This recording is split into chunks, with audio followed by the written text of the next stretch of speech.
बिस्मिल्लाहिर्रहमानिर्रहीम अस्सलाम वालेकुम। आज की मैं आपको 35वीं क्लास में खुश आमदीद कहता हूँ। मेरा नाम तैमूर कुरैशी है और मैं आपको ऑनलाइन तिजारत कोर्स करवा रहा हूँ। अल्हम्दुलिल्लाह हमारी 34 क्लासेस हो चुकी हैं और आज 35वीं क्लास है। बहुत ही इंपॉर्टेंट क्लास है जिसके अंदर हमने वो कॉमर्स जिसका हमने इंट्रोडक्शन देखा था, आज हम उसको डिटेल में देखेंगे कि किस तरीके से हम उस पर प्रोडक्ट ऐड कर सकते हैं, उसकी क्वान्टिटी सेट कर सकते हैं, इसके अलावा हम उसकी प्राइसेस सेट कर सकते हैं। ये सारी सेटिंग्स हमने इंशाल्लाह देखनी है। डाउनलोडेबल कौन सी प्रोडक्ट्स होती हैं, ठीक है जी। इसके अलावा जो हमारी वर्चुअल प्रोडक्ट्स हैं और जो फिज़िकल प्रोडक्ट्स हैं, ये सब हम डिटेल में देखने जा रहे हैं। इसके साथ साथ अगर आप ज़बरदस्त से कूपन्स क्रिएट करना चाह रहे हैं अपने कस्टमर्स के लिए, तो वो किस तरीके से आप वो कॉमर्स को इस्तेमाल करते हुए कर सकते हैं, तो आपने एंड तक क्लास ये देखनी है। इंशाल्लाह ये सब कुछ हम सीखेंगे। तो मैं अपना लैपटॉप की स्क्रीन ऑन करता हूँ और स्टार्ट करते हैं। उम्मीद करता हूँ मेरे लैपटॉप की स्क्रीन आपको नज़र आ रही होगी। ये मेरा लैपटॉप आ रहा है। अब मैं इसके अंदर ये देखें अपने चला गया डैशबोर्ड के अंदर। ये वो कॉमर्स है, इसके अंदर ये प्रोडक्ट्स हैं। इस पे जाते हुए हमने ऐड न्यू करना होता है, जिससे हमारी जो प्रोडक्ट है, ये देखिए मैं प्रोडक्ट्स के अंदर गया और ऐड न्यू पे क्लिक किया तो ये मैं अपनी प्रोडक्ट्स के ऊपर आ गया। अब सबसे पहला मरहला होता है ऐड न्यू प्रोडक्ट। इसके ऊपर हम अपनी प्रोडक्ट का नाम लिखते हैं, जो कि नाम हमने यहाँ पर लिखना होता है। जैसे कि मिसाल के तौर पर मैं पेन परफ्यूम अपने स्टोर पर ऐड करना चाह रहा हूँ, तो मैं यहाँ पर पेन परफ्यूम लिख दूँगा। ये मैंने दराज से आइटम ये देखें लिया, तो मैं इसी को यहाँ से एज़ इट इज़ कॉपी कर लेता हूँ। ये जो इसकी हेडिंग है, जो इसका मेन जो इसकी नाम है, उसको मैं यहाँ पेस्ट कर देता हूँ। ये देखें यहाँ पे आ गया। उसके बाद हमने यहाँ पे ऐड मीडिया है। ऐड मीडिया के अंदर आप कोई भी पिक्चर या वीडियो भी अगर डिस्क्रिप्शन में ऐड करना चाहें तो वो भी आप ऐड कर सकते हैं। तो ये देखें यहाँ पे अपलोड फाइल में जाना होता है और वो आप यहाँ पे ऐड कर सकते हैं। फ़िलहाल इसकी कोई पिक्चर या वीडियो डिस्क्रिप्शन में मैंने नहीं ऐड करनी, तो मैं सिंपल इसकी ये जो डिस्क्रिप्शन आ रही है इसको मैं कॉपी करके वहाँ पर पेस्ट कर दूँगा। लेकिन मैंने ये ध्यान रखना है कि इसकी सेटिंग दुरुस्त हो। ये देखें राइट क्लिक करके कॉपी किया और यहाँ पे मैंने पेस्ट कर दिया तो वो चीज़ आ गई। ये देखें तीसरे पॉइंट के बाद इसको मैं बोल्ड करना चाहता हूँ, बोल्ड कर दूँ। तीसरे पॉइंट के बाद ये देखें स्पेस आ रही है, इसको ख़त्म करना है। तो आप कैसे ख़त्म कर सकते हैं, इसके एंड पे जाएंगे और एक मरतबा डिलीट का बटन दबाएंगे। देखें इससे मैं जा रहा हूँ, नहीं आ रही, मैंने इंटर का बटन दबाया। इस तरीके से आपने 1 बाय 1 इसकी सेटिंग कर लेनी होती है ताकि डिस्क्रिप्शन आपकी बिल्कुल मुकम्मल हो। उसके बाद प्राइसेस में जाते हैं। सबसे पहले रेगुलर प्राइस, जो कि इसकी असल प्राइस होती है, आपने यहाँ पे लिखनी होती है। जैसे मिसाल के तौर पे ये 190 रुपये की है, तो मैं यहाँ 250 लिख सकता हूँ, ठीक है, 250 रुपये। और उसके बाद मैं सेल प्राइस दे रहा हूँ कि अगर अभी आप मेरे से लेंगे तो 190 में मिलेंगी। ये सेल कब तक चले, इसको आप शेड्यूल से सेट भी कर सकते हैं। जैसे मिसाल के तौर पे ये आज से चलना शुरू हो, यानी कि 6 अक्टूबर से और उसके बाद ये कब तक चले जी, 31 अक्टूबर तक।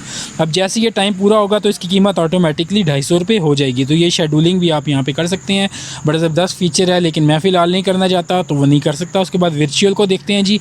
कुछ प्रोडक्ट्स होती हैं जैसे सॉफ्टवेयर वगैरह, उसको आपने फ़िज़िकली नहीं देना होता तो आप वर्चुअल सेलेक्ट कर लेते हैं और डाउनलोडेबल में मतलब आप वो फ़ाइल अपलोड कर देते हैं जो कि उस सॉफ्टवेयर की फ़ाइल होती है। तो इस तरीके से आप ये सर्विस भी ऑफ़र कर सकते हैं। लेकिन अभी हम फ़िज़िकल प्रोडक्ट दे रहे हैं। ये पेन परफ्यूम, ये देखें डाउनलोड लिमिट भी सेट हो सकती है और एक्सपायरी भी इसकी हम रख सकते हैं कि कितने दिनों बाद ये हमारी प्रोडक्ट एक्सपायर हो जाए, जो कि हम उसको सॉफ्टवेयर दे रहे हैं। तो अभी हम फ़िज़िकल कर रहे हैं तो इनको चेक नहीं करना आपने।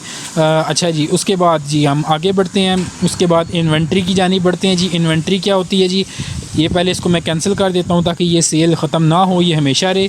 उसके बाद इन्वेंट्री के अंदर आपने इसका SKU कोड डालना होता है। स्टॉक कीपिंग यूनिट होते हैं ये।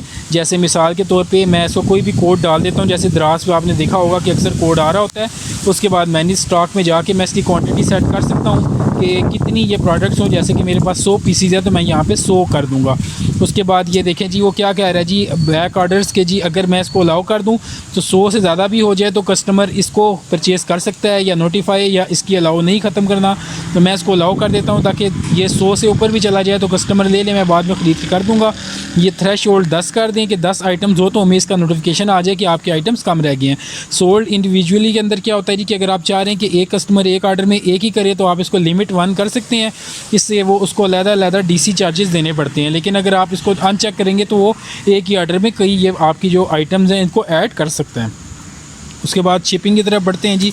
शिपिंग के अंदर जी कितना केजी वेट हो और उसके बाद ये किस तरीके से ये डिलीवर होगी, इंशाल्लाह आगे चल के हम देखेंगे कि किस तरीके से ये हम सेट कर सकते हैं शिपिंग। बस इसका सिंपल अभी यही आपको बता रहा हूँ कि आप इस पर वेट और डायमेंशंस वगैरह सेट कर सकते हैं। उसके बाद लिंक प्रोडक्ट्स देखें जी, अप सेल्स, जो इससे मिलती जुलती प्रोडक्ट आप ऑफ़र करना चाह रहे हैं अपने कस्टमर को तो वो आप लिख सकते हैं। जैसे कि इससे मिलता जुलता शैम्पू है तो ये देखिए मैं इसको सिलेक्ट कर सकता हूँ, ये अप सेल कहलाता है। और जो क्रॉस सेल है इसके अंदर इससे रिलेटेड वो चीज़ नहीं होती, लेकिन आपके स्टोर की आइटम होती है, जैसे मैं क्रीम को यहाँ पे सेट कर सकता हूँ। तो ये आप क्रॉस शेल और अप शेल, ये आप बस कस्टमर के दिमाग से असल में खेल रहे होते हैं और तो कुछ भी नहीं है। आप अपनी कोई भी आइटम यहाँ पे ऐड कर सकते हैं लिंक प्रोडक्ट्स में। तो ये हमारी टोटल चीज़ें होती हैं जी जो हमने प्रोडक्ट ऐड करते हुए करनी पड़ती हैं। उसके बाद कैटेगरी भी सेट करनी होती है। कैटेगरी सेट करने का तरीकाकार क्या है जी कि यहाँ पे ये देखें, यहाँ पे आ रही हैं कैटेगरीज़। अगर तो कैटेगरी मौजूद है आप टिक कर देंगे, वरना ऐड न्यू कैटेगरी करूँगा। और मैं ये क्योंकि मेरा परफ्यूम से रिलेटेड आइटम है तो मैं एक कैटेगरी बना लेता हूँ परफ्यूम, और उसके बाद ऐड न्यू कैटेगरी करता हूँ। तो ये देखें इसमें ये मेरा आइटम ऐड हो चुका है। तो ये इस तरीके से क्रीम का है तो क्रीम का कर देंगे। उसके बाद आपका आ जाता है प्रोडक्ट इमेज थंबनेल, जो आप चाह रहे हैं कि आपकी प्रोडक्ट पे मेन इमेज नज़र आए, उसको आपने सिलेक्ट कर लेना होता है। और इसके बाद ये आपका प्रोडक्ट इमेज सेलेक्ट हो जाता है। उसके बाद एक से ज़्यादा तस्वीर हों तो आप उसको प्रोडक्ट गैलरी में वन बाय वन ऐड करते जाते हैं।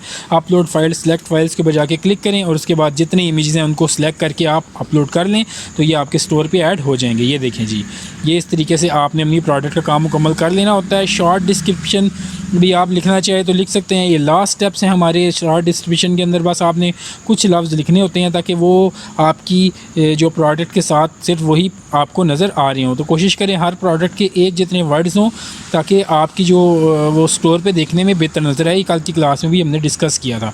ये देखें जी, हमने ऐड कर दिया और आखिर में हम इसको पब्लिश करेंगे तो हमारी ये प्रोडक्ट हमारे स्टोर के ऊपर चली जाएगी और यहाँ से कस्टमर उसको बाई कर सकता है। तो ये कुछ स्टेप्स थे जो ज़रूरी थे, आपको मैंने बताना ज़रूरी समझे। इसके अलावा कुछ सेक्शंस हैं वो कॉमर्स के, वो ही हम देख लेते हैं। ये देखें प्रोडक्ट हमारी हो गई है पब्लिश। ये देखें इसमें ऑर्डर्स हैं, जितने भी ऑर्डर्स आपको आएंगे उसकी सारी डिटेल्स आपको ऑर्डर्स में मिलेगी। अभी तो कोई ऑर्डर नहीं आया, वह ख़ुद भी आप ऐड ऑर्डर कर सकते हैं मैनुअल करना चाहें। कस्टमर जो हमारे कस्टमर हैं हमारे से प्रोडक्ट परचेज़ करेंगे उनका सारा डाटा आपको कस्टमर में नज़र आएगा। अभी हमारा कोई कस्टमर नहीं इसलिए यहाँ पे डाटा शो नहीं हो रहा। 12 इन सेक्शंस को आपने समझ लेना है। अगली इंपॉर्टेंट लास्ट सेक्शन हमारा कूपन्स का जी।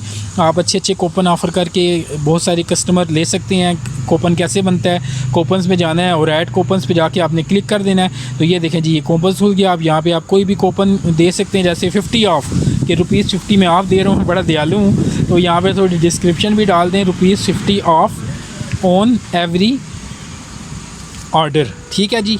टिल आगे डेट भी डाल सकते हैं आप 31/2/2022। अब मैं ये सेट भी करना बताता हूँ। ये देखें डिस्काउंट टाइप ये कौन सी है, जैसे फ़िक्स्ड अमाउंट हम कर रहे हैं तो यहाँ पे हम ₹50 लिख देंगे कि हर कस्टमर को ₹50 का डिस्काउंट मिले जो ये कोड इस्तेमाल करे। अगर फ्री शिपिंग कर देंगे तो साथ शिपिंग भी फ्री मिलेगी। इसको मैं अनचेक कर देता हूँ। अब एक टिकट में 2 मज़े तो नहीं हो सकते। उसके बाद कूपन एक्सपायरी डेट अगर ये डालेंगे तो तब वो एक्सपायर हो जाएगा। उसके बाद ये देखें मिनिमम स्पेंड वगैरह ये सारी सेटिंग्स कूपन की मौजूद है जिनको आप सेट कर सकते हैं, ठीक है जी। अगर आप कोई आइटम्स इसमें से सेल वाले निकालना चाहते हैं तो उसको आप इस ऑप्शन को सिलेक्ट कर देंगे। इस तरीके से आप ये सारी सेटिंग कर सकते हैं। यूजेज लिमिट भी कर सकते हैं कि कस्टमर कितनी इसके ऊपर परचेज़ कर सकता है, कितनी बार कूपन इस्तेमाल कर सकते हैं। उम्मीद है सारी सेटिंग आपको समझ आई होगी। इंशाल्लाह ज़िंदगी रही तो कल इंशाल्लाह अगली क्लास में आपसे मिलेंगे। हमारा चैनल सब्सक्राइब कर लीजिएगा। अपना बहुत सा ख्याल रखिएगा। अल्लाह हाफिज़।